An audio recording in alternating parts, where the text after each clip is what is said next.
Alors, c'est très agréable de voir que vous êtes aussi nombreuses et nombreux pour cette rencontre d'auteurs avec Dany Tremblay et Guy Corneau. C'est sûrement, en tout cas, quelqu'un que vous connaissez bien, en tout cas, qui vous attire parce que vous êtes plusieurs. Guy Corneau est l'auteur de plusieurs ouvrages, donc je pourrais nommer L'amour en guerre, Le meilleur de soi, Revivre, dont on va parler quand même un peu plus aujourd'hui. Père manquant, fils manqué, son premier ouvrage vient d'être réédité. Monsieur Corneau le regardait justement parce qu'il disait qu'il ne l'avait pas encore vu. Oui, c'est l'édition 25e anniversaire. Ça fait 25 ans que ça existe et que ça roule. C'est quand même bien, hein? Un livre, comme on disait, qui fait toujours, en tout cas, qui fait sa marque, puis qui permet encore des gens peut-être d'être aidés.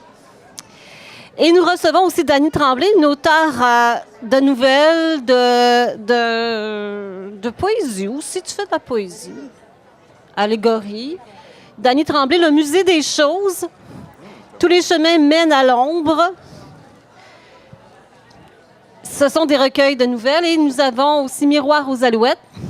Dany Tremblay a publié cette année aux éditions JCL Un c'est en moins et après. La rencontre d'aujourd'hui, elle était comme un petit peu pensée au printemps. À la suite de la lecture du livre de Dany, je me suis dit que ce serait agréable de faire profiter les lecteurs de cette double lecture parce que Dany a quand même été fortement quand même encouragée dans sa démarche. On va en reparler tantôt par l'œuvre de Guy Corneau, Revivre. Et je lui ai dit que ce serait agréable de faire une rencontre avec vous deux. On a lancé l'idée. Monsieur Corneau, on est très, très, très, très heureux que vous ayez accepté. Dany, n'est-ce pas? Oui. Merci. Vous aussi, hein?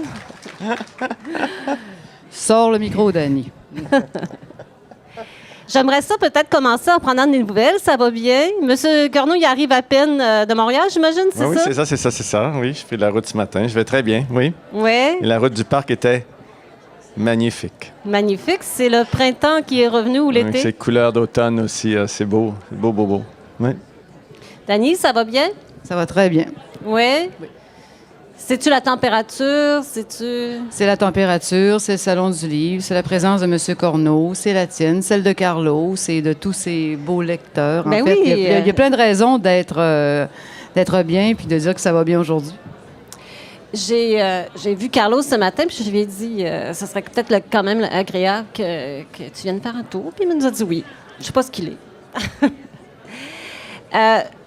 Vous avez, c'est sûr, vous êtes tous au courant que M. Corneau a connu une période plus intensive du côté de la maladie avec le cancer. Dany aussi, du côté du cancer du sein, son livre porte là-dessus. Et Dany s'est beaucoup inspirée quand même de la démarche de Guy Corneau d'en revivre pour aider un petit peu dans sa maladie, n'est-ce pas, Dany? Oui, en fait, au Salon du livre en 2011, avant même que le diagnostic soit officiel dans mon cas, je suis venue ici, je me suis retrouvée à peu près dans cet espace là-bas, et M. Corneau était ici. Et lui sortait, ou en tout cas son cancer était tout récent, et il était au Salon du livre. Et moi, je l'ai vu la veille, le vendredi soir, il y avait une rétrospective, alors nous étions dans la salle, et derrière moi, M. Corneau était là, et il y avait un petit bébé avec lui. Et ça m'a surprise, parce que je me suis dit, moi, je ne savais pas encore que j'avais... je me doutais que j'avais le cancer, mais je ne savais pas encore que je l'avais de façon officielle. Et je me suis dit, mon Dieu, quelle force ce gars-là a! Écoutez, il sort d'un cancer, puis la vie est plus forte que la mort. Écoutez, il a un enfant dans les bras. Puis je voyais bien que c'était son bébé. En tout cas, j'ai présumé que c'était son bébé. Et le lendemain, alors... je l'avais emprunté pour le salon. En tout cas, ça a bien fait parce que ça m'a fortement impressionné. Alors, le lendemain, j'arrive ici et il est assis exactement où il est là. Il est en train de parler de revivre, du dialogue avec les cellules. Ouais. Et moi, je sais que j'ai quelque chose. Et même si on m'a pas dit que c'est officiellement ça, j'en suis persuadée. Et je m'installe le long, je dis la clôture, mais c'est pas la clôture, le long là-bas, et je commence à l'écouter. Et son regard, il avait l'air tellement zen, tellement serein. Ça m'a bouleversée. moi, je sortais carrément d'une entrevue. Je venais de quitter la scène ici. Et j'étais pressée, j'étais dans le brouhaha, là, j'étais dans mes affaires, mais il m'a interpellée. Il s'en est pas rendu compte, mais moi, il m'a interpellée. Je me suis mise à l'écouter. Et je suis restée là à l'écouter parler de son dialogue avec les cellules.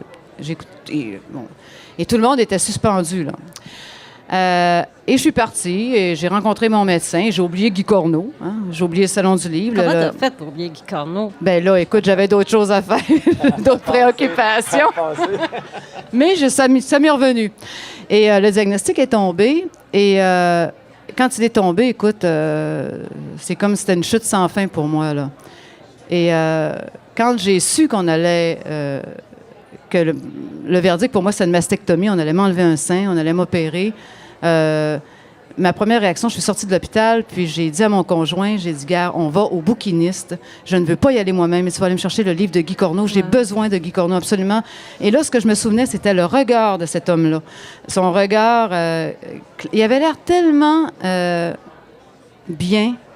J'ai dit, moi, je veux faire le dialogue avec les cellules.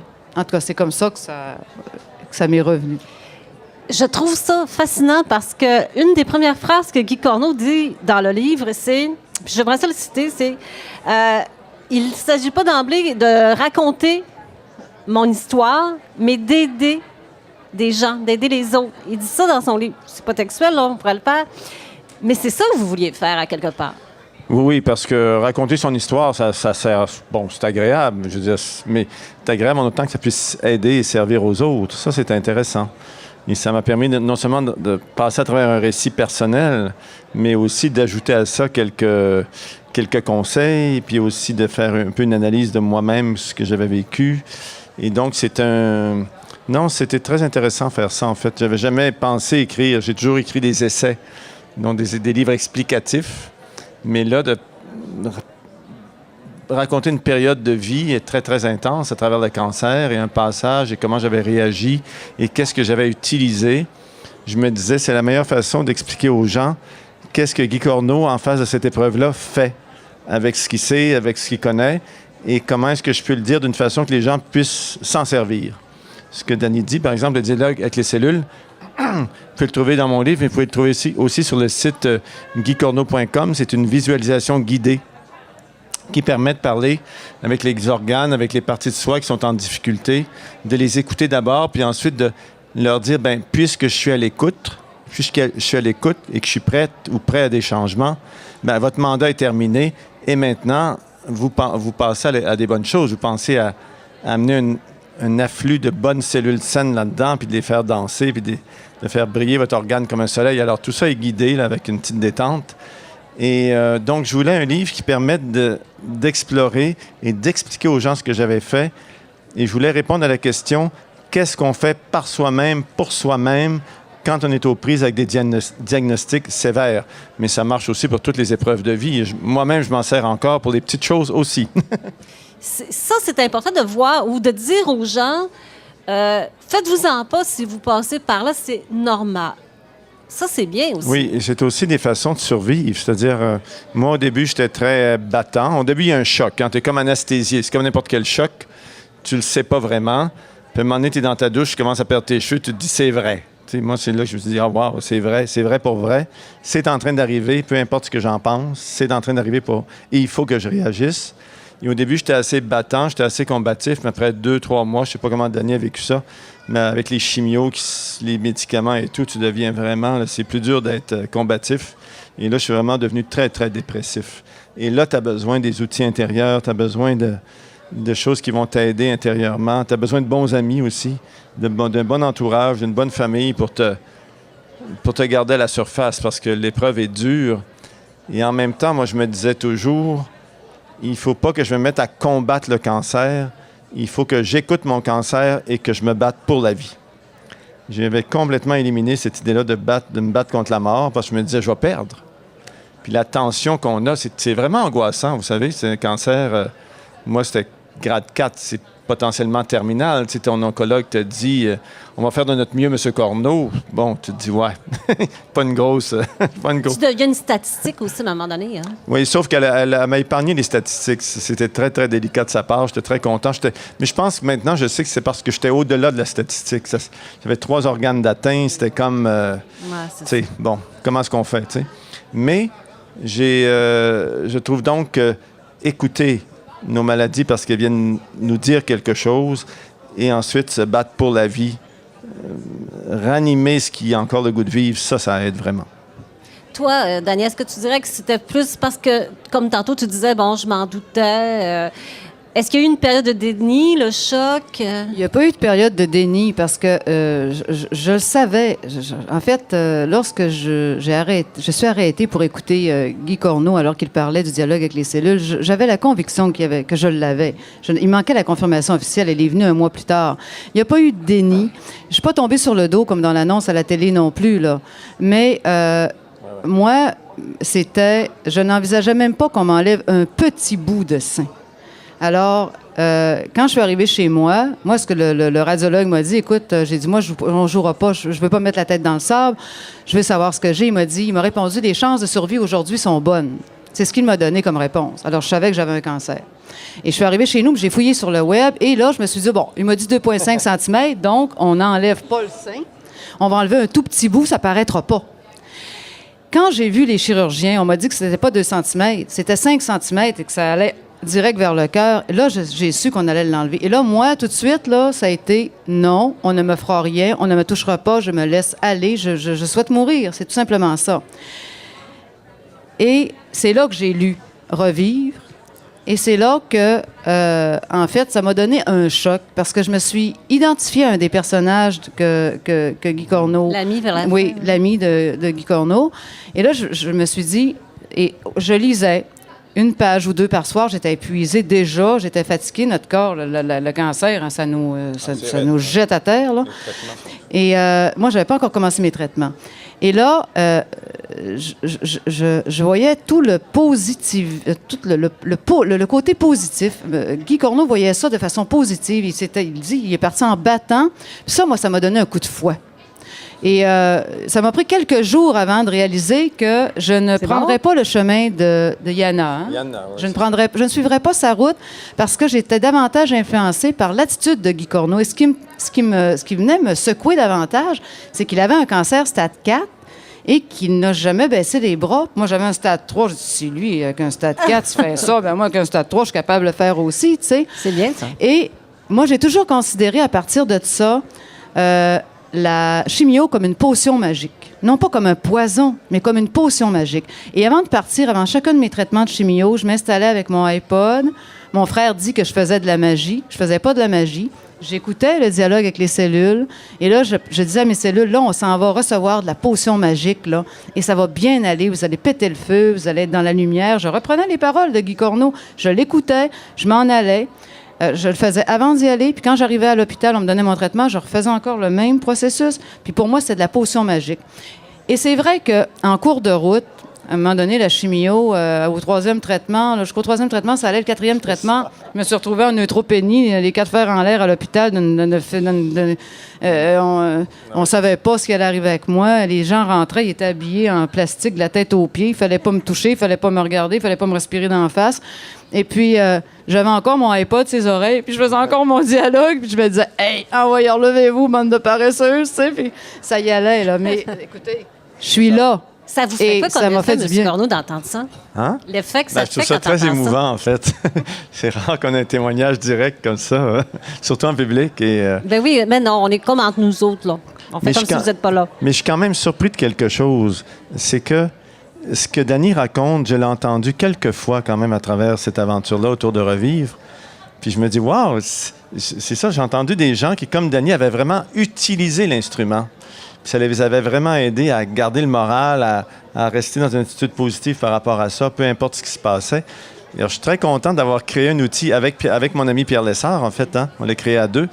D'avoir créé un outil qui marche, en fait, pour ça. Tu sais, si les gens le font, ben, vraiment, ça favorise cet afflux-là de nouvelles cellules. C'est ça que ça fait, en fait. Ça fait simplement amplifier ou accélérer un processus déjà présent en nous, parce que c'est comme ça que ça se passe. Nos cellules souches viennent des gros os, sont acheminées dans le sang, s'en vont dans les parties, viennent influencer les parties qui sont en difficulté.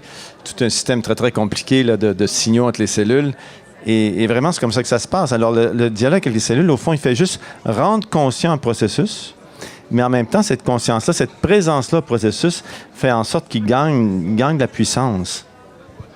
Et de toute façon, je dis de toute façon, en plus, le fait que sur le dialogue avec les cellules, on entende votre voix et celle de M. Lessard, là, le changement de ton, moi, là, ça avait une espèce de... C'est de la méditation, écoutez. Je n'ai pas le vocabulaire scientifique de M. Corneau, mais moi, je sais que j'ai été enseignante toute ma vie. Alors, le renforcement positif, hein, on connaît ça. Si on dit à un étudiant qui est con, ben il est con. Si on dit qu'il est intelligent, qu'il est brillant, qu'il comprend, ça, à un moment donné, ça agit. Et moi, je le prenais comme ça. Je disais à mes cellules qu'elles étaient bonnes, qu'elles allaient se ressourcer, qu'elles allaient bien travailler. Et ça me faisait du bien. Puis entendre la voix de Guy Corneau, il y a un certain timbre. Alors, ça allait. Quand Pierre Lessard arrivait, il y a un timbre un peu plus lent, plus bas. Puis ça, vraiment, là, les premières fois que je le faisais, je m'endormais. J'allais jusqu'à m'endormir. Je me réveillais. Ah, j'étais bien. À la fin, je m'endormais plus.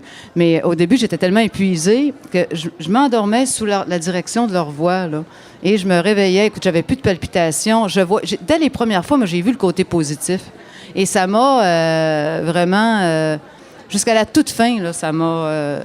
Il y a une phrase dans le livre de Guy Corneau qui m'a marqué, moi, c'est quand il dit j'ai le cancer, je ne suis pas le cancer. Oui, c'est ça. J'ai un cancer. C'est-à-dire, oui, parce que un des problèmes qu'on a quand on a le cancer, c'est qu'il y a une sorte de rétrécissement mental. Tes soignants pensent juste à ça, ta famille pense juste à ça, puis toi, tu penses juste à ça. Mais c'est pas vrai. T'es pas un cancer. T'es encore quelqu'un qui a un enfant, t'es encore quelqu'un qui aime les arts, t'es encore quelqu'un qui veut écouter de la musique, t'es encore quelqu'un qui veut voir un film, t'es encore quelqu'un qui aime son compagnon ou sa compagne, t'aimes tes enfants. Je veux dire, t'es plus qu'un cancer de toute façon. Mais le regard des autres dans ça, c'est pas facile toujours non plus, parce que les gens, ils nous voient un petit peu malades aussi, tu sais. Oui, mais le regard des autres là-dedans, à un moment donné, j'ai compris que... enfin, je m'excuse de dire ça, mais effectivement, j'ai compris que le cancer qu'un ami proche peut avoir ou quelqu'un de leur famille était très angoissant pour eux, parce que c'est leur propre mort qu'ils voient dans tes yeux. Alors, quand j'ai vu que les gens avaient tant d'angoisse autour de ça, parce que ça, c'est vrai, et ça veut dire ça que tu as tellement de... Je sais pas si Denis a vécu ça, mais tu as tellement de courriels ou tellement d'appels à lesquels tu peux pas répondre, tu n'as juste pas l'énergie pour le faire. Je me suis dit, là, il faut que je fasse quelque chose par rapport à ça. Ça devenait une sorte de lourdeur de plus que tu n'es pas capable de gérer. Alors, j'ai dit, mes amis proches, il faut que je leur donne quelque chose à faire. Et donc, je leur ai donné des petites tâches, des devoirs. Je leur disais, écoute, viendrais-tu...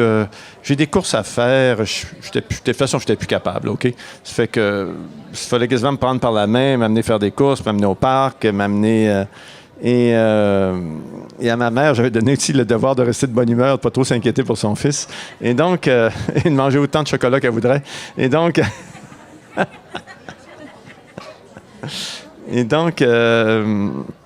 je leur donnais des petits devoirs, en fait, parce que ça leur permettait de mettre l'angoisse à quelque part et de se sentir utile dans le processus. Parce que c'est terrible de lutter contre l'angoisse des gens qui nous accompagnent.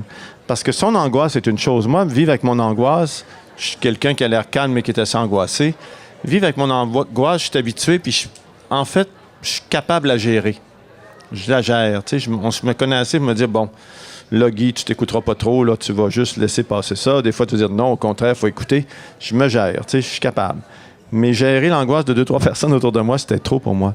Guy Corneau dit, moi, je vais aller annoncer moi-même à ma mère que j'ai le cancer. Je ne dis pas par téléphone, je prends la route, puis j'y vais. Puis toi aussi, tu avais quand même j'allais dire une responsabilité vis-à-vis de ta mère, mais en tout cas, une responsabilité de lui dire, mais aussi de laisser aller ta mère là-dedans pour t'occuper de toi avant tout, là, de te centrer sur toi? Bien, en fait, c'est moi qui m'occupais de ma mère parce qu'elle est assez âgée. Alors, c'était moi son soutien. Et puis, quand je lui ai annoncé, je l'ai ménagée, évidemment. Puis, j'ai passé du temps avec elle pour lui expliquer. Puis, je lui ai expliqué que tout allait bien et que ça allait bien se passer. C'est le soir, quand elle m'a rappelé qu'elle était catastrophée. Et là, elle était en panique. Puis, elle voulait m'aider. Elle voulait me sauver. Elle voulait venir rester chez moi. Puis, elle voulait m'écouter tout faire. Et je comprends, moi, l'angoisse des gens qui nous aiment. Parce que c'est toujours pire quand on est... tu sais, on va faire du mal à quelqu'un que t'aimes et souvent, cette personne va le prendre mieux que toi, tu vas le prendre. Alors, la maladie, c'est la même chose. Moi, je dirais que... En fait, ma mère, c'est ce que j'ai fait aussi. Je lui ai donné une tâche. En fait, je lui ai fait... elle servait de filtre. C'est elle qui donnait des nouvelles aux autres. Moi, je voulais pas m'épivarder à parler à tout le monde au téléphone et à écrire des courriels à tout le monde. De toute façon, à un moment donné, j'étais plus capable de le faire. Fait que je lui donnais des nouvelles, puis elle se précipitait sur le téléphone puis elle en donnait à tout le monde. C'était parfait. Ça la tenait occupée et elle se sentait utile. C'était correct, comme ça. Alors, et moi, si j'ai choisi d'écrire ça, j'ai jamais pensé que j'allais écrire un témoignage où j'allais me livrer un journal. C'est mon journal intime. C'est le journal que j'ai écrit durant que j'étais en chimio. Je me suis dit, d'abord, on était en vase clos quand je vivais avec mon conjoint, je vis encore avec mon conjoint. Mais je veux dire, on parle tout le temps de cancer. On est tout le temps là. Alors, il me suit avec les traitements, il me suit partout. Alors, j'ai dit, pour le libérer, je vais écrire mon récit. Et ça a été une des raisons qui m'a poussée à le faire, à écrire ce journal-là. Mais une autre raison, c'est qu'à un moment donné, quelqu'un de ma famille m'a appelé avant que le diagnostic tombe pour moi et elle m'a appris qu'elle avait un cancer stade 1. Et là, j'ai cafouillé toutes sortes d'inepties. Des niaiseries. Je la voyais déjà dans la tombe. Elle avait un cancer stade 1. Elle n'a même pas été opérée. Ils ont enlevé une petite affaire. Puis bon, c'était vraiment rien. Mais juste le mot cancer avait une aura de mort tellement imposante que... Et je me suis dit, écoute, à un moment donné, là, on n'est pas mort encore. Le cancer, ça ne veut pas dire que t'es tout repassé déjà, là. Aujourd'hui, on fait des miracles. Et moi, ça a été une de mes motivations aussi. Alors, je dis pas que c'est facile. C'est sûr que c'est un choc. On nous met face à notre finalité. C'est une maladie potentiellement mortelle, mais angoissante aussi. Ça soulève toutes sortes de vagues d'émotions. Puis c'est ça, moi, qui m'a poussée à écrire ça. Puis j'aimais ça quand j'ai lu Revivre, parce que Guy Corneau disait, moi, je n'étale pas ma vie privée, puis c'est correct. Puis je trouvais ça bien. Moi, j'ai fait le contraire. J'ai tout étalé. Tout est allé. Alors, c'est un livre ouvert, moi, mais je voulais que ce soit ainsi. Il n'y a pas de mauvaise façon de se guérir. Même la chimio devient, à quelque part, utile, si on peut dire. Mais tout ça, on parle de méditation, d'alimentation, d'exercice. Oui. Quand vous parliez de vos mixtures, je riais, oui. là. Mais c'est ça. Mais est-ce que c'est accessible à tout le monde? Moi, je me suis posé cette question-là parce que, bon, vous avez quand même tous les deux des études, vous avez lu, vous avez une démarche intellectuelle. Est-ce que tout ça, c'est accessible? Bien, c'est pour ça que j'ai écrit le livre, pour le rendre accessible, pour que les gens aient le même réflexe, c'est-à-dire de ne pas penser en termes d'une médecine ou l'autre, mais bien de penser en termes d'une médecine et une autre encore, c'est-à-dire de faire son cocktail personnel, au fond. Alors, c'est vrai que j'ai utilisé... D'abord, j'ai décidé de faire la chimio, c'était difficile à accepter pour moi de faire ça. Ensuite de ça, j'ai utilisé l'alimentation. Je me suis fait des jus de verdure, des jus de pousses, de germination, des choses extrêmement vivantes et très alcalinisantes qui permettaient de défaire un peu l'acidité des médicaments de la chimio. Ensuite de ça, j'ai fait l'homéopathie, un peu d'acupuncture. Et j'ai utilisé j'ai médité beaucoup, j'ai visualisé énormément. Donc, je me suis fait un cocktail, au fond. Mais tu sais, j'ai rencontré aussi le docteur Marc Fortin, qui est aussi sorti d'un cancer, puis que lui, oui, il a fait sa chimio puis sa radio, mais il a aussi il allait même jusqu'à Paris pour avoir une sorte de massage qui ressemblait à un massage de polarité, là, qu'on dit maintenant, là. Et lui, il disait, écoute, quand j'allais là, je faisais 3-4 jours, j'allais faire des massages intensifs. Il dit, ça me mettait tellement dans un bon état. Puis il dit ça, j'avais l'impression que j'étais en train de me guérir. Alors, au fond, chacun peut un peu faire son cocktail, mais ce qui est important, c'est ce que l'on utilise nous permet de sentir justement que la vie est là, ça permet une régénération, qu'on reste vivant à travers ça. Et moi, je me disais, c'est pas grave, au fond, si je passe à travers ou si je passe pas à travers. Ce que je suis en train de vivre est intense. Ce que je suis en train de vivre est en train de me rendre très serein, très heureux, assez dégagé de la vie, puis très dans la vie en même temps. Alors, je me disais, peu importe si j'en sors vivant ou mort, au fond, je suis en train de guérir quelque chose. Je suis retourné en psychothérapie. J'ai fait le tour de toutes mes relations de ma vie. Vous savez, j'ai fait un grand bilan, au fond, de toute ma vie de relations, parce que c'est souvent des relations qui nous alourdissent, qui assombrissent notre cœur. Alors, j'ai pris la peine de faire tout ça. Ça veut dire plusieurs lettres, plusieurs téléphones, plusieurs rencontres. Donc, ça m'a permis de faire un grand bilan de vie, savoir où j'en étais et de me situer autrement dans ma propre vie.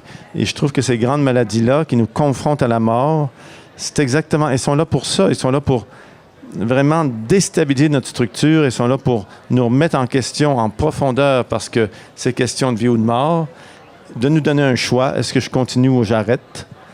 Et là, si tu décides de continuer, il faut que tu sois prêt à faire des changements qui sont à laquelle la maladie t'invite. Au fond, vous pourriez aussi vous dire, la maladie, c'est la chose la plus en santé dans soi parce qu'elle réagit spontanément. Comme actuellement, notre environnement est très malade, on pourrait dire, mais c'est très sain. Ça veut dire que c'est encore assez sain pour être capable de nous dire, écoutez, ça va pas du tout, là. Il faut changer des choses. Donc, quand notre corps réagit comme ça, ou notre esprit, ça veut dire qu'il faut changer des choses. Donc, c'est à ça qu'il faut se mettre à l'écoute. Puis moi, je me disais toujours aussi, c'est pas vrai que c'est juste mon corps qui est malade, c'est ma vie qui est malade, c'est mon être qui est malade. Donc, c'est le corps qui en témoigne. Mon corps est un bon témoin de ça. Même si vous avez juste une grippe, par exemple, votre corps est en train de témoigner qu'il y a trop de fatigue, qu'il y a trop d'épuisement, qu'il y a du surmenage ou que votre énergie est utilisée à une place qui n'est pas intéressant pour vous. Ça ne vous stimule pas. Vous comprenez? Est-ce que vous connaissez des gens qui ont déjà attrapé la grippe sans être un peu trop fatigués? Moi, j'en connais pas. Ça ne m'est jamais arrivé. Alors, je me dis, c'est ça. Le corps vient témoigner de quelque chose qui pose une autre sorte de question. Ce sont des livres qui peuvent nous faire réfléchir, puis ça prend aussi des livres comme ça. Alors, Un C en moins et après aux éditions JCL, aux éditions de l'Homme Revivre, mais aussi Père manquant, Fils manqué, on le disait, une 25e année d'existence. 25e anniversaire, c'est ça. Et puis, j'ai ajouté un petit chapitre pour faire le point, 25 ans plus tard. Il y a aussi un DVD qui est en bonus dans le livre qui s'appelle... C'est une conférence que j'ai donnée pour le 25e anniversaire qui s'appelle « Fils et filles du silence ». Alors, la question des rapports des fils et des filles par rapport à la question du père. Et ce soir, je donne une conférence au Montagnet à 19h30, si jamais ça vous intéresse, mais qui est sur l'amour. Ça s'appelle « Mieux s'aimer pour aimer mieux ». Donc, après Revivre, c'est le prochain chapitre. On apprend à s'aimer là-dedans, Dani, hein? C'est ça qu'on fait. Merci beaucoup.